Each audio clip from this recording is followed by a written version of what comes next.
Kumustahin naman natin ang mga aktibidad na isinasagawa dyan sa Quirino Grandstand para sa taunang traslasyon. Yan ang ulat ni Rod Lagusad live. Rod? Maan sa mga oras na ito ay nagpapatuloy pa rin ang misa para sa mga volunteers. Ang naturang misa ay hudyat na ng pagsisimula ng mga aktibidad dito sa Quirino Grandstand, kaugnay pa rin ng pista ng Jesus Nazareno.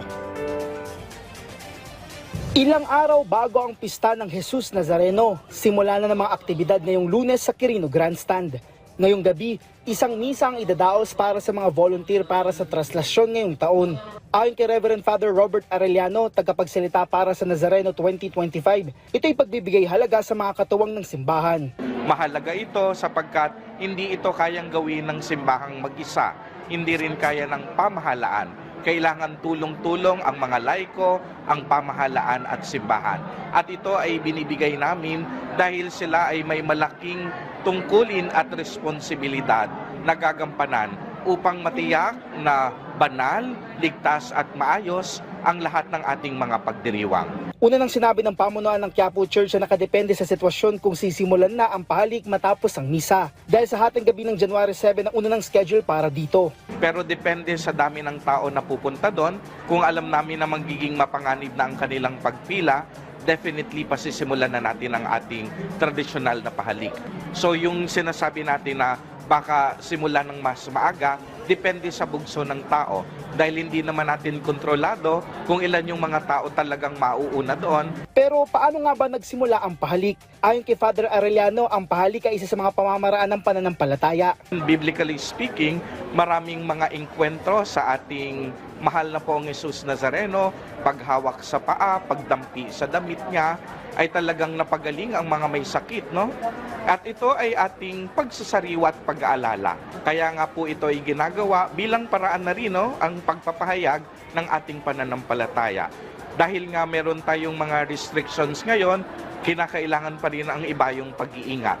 Kaya nga ang aming recommendations, kung maaari ay hawakan na lang po. Samantala, magde-deploy ang Philippine National Police ng mga nakasibilyang pulis sa darating na traslasyon ng Jesus Nazareno. Ayon sa PNP, ang mga nakasibilyang pulis ay hahalo sa mga deboto na dadalo sa traslasyon. Bahagi ito ng komprehensibong security plan ng PNP para matiyak na walang makakalusot na masamang loob kahit walang seryosong banta sa seguridad sa aktibidad. Higit 12,000 pulis ang ipakakalat para sa traslasyon, katuwang higit 2,000 mula sa AFP, PCG, DAP at iba pang kinaukulang ahensya ng gobyerno. Ating mga intelligence operatives ay mga nakasibilyan po yan at hahalo po doon po sa ating mga participants po ng traslasyon at magmamasid po sila doon para kung may mga namomonitor po sila ay mabilis na i-report po doon sa mga kunupokmadong pulis po natin na nakadeploy po. Kahit this is a religious activities, meron din po talagang magsasamantala dyan ng mga salisi, mandurukot, snatcher. Kaugnay nito, kanina ay nagsagawa ng send-off ceremony para sa mga security at safety personnel na kasama sa aktibidad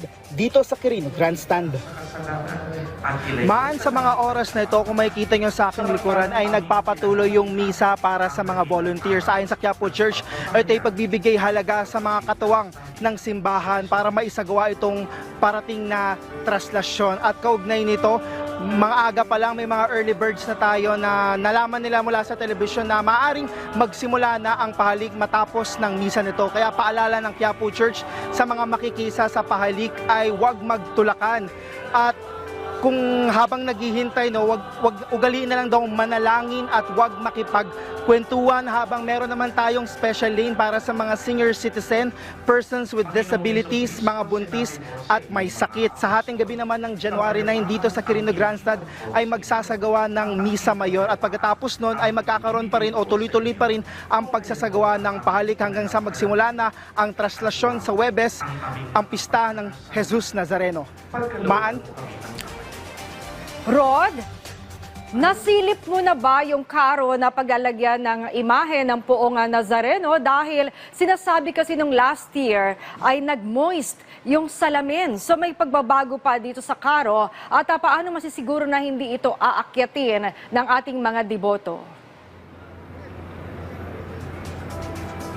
Maan, kanina bago tong misa ay nagsagawa ng blessing para dito sa bagong disenyo ng andas na gagamitin sa traslasyon. Isa sa mga feature nito na sinabi na rin nitong nakaraang press conference ay hindi na maaapakan yung harapang bahagi nito para maiwasan na ngayong pag-akyat ng mga deboto. Kasama rin sa naging issue dito yung pagiging pagkakaroon ng moist, kaya nagkaroon na sila ng glass panel para makapasok yung liwanag at meron na rin silang exhaust fan para maiwasan yung pagmumoist. Nung tinanong natin kung certainly ba ay hindi na magkakaroon ng moist kasi ditong nakaraang taon hindi makita mula sa malayo. Kanilang susubukan na hindi magkaroon ng moist pero hindi nila masiguro. Pero itong mga disenyo na to ay ginawa nila para mas mapabuti o mas makita ng mga deboto kahit nasa malayo itong poong Jesus Nazareno. Maan? Alright, maraming salamat sa iyo, Rod Lagusan.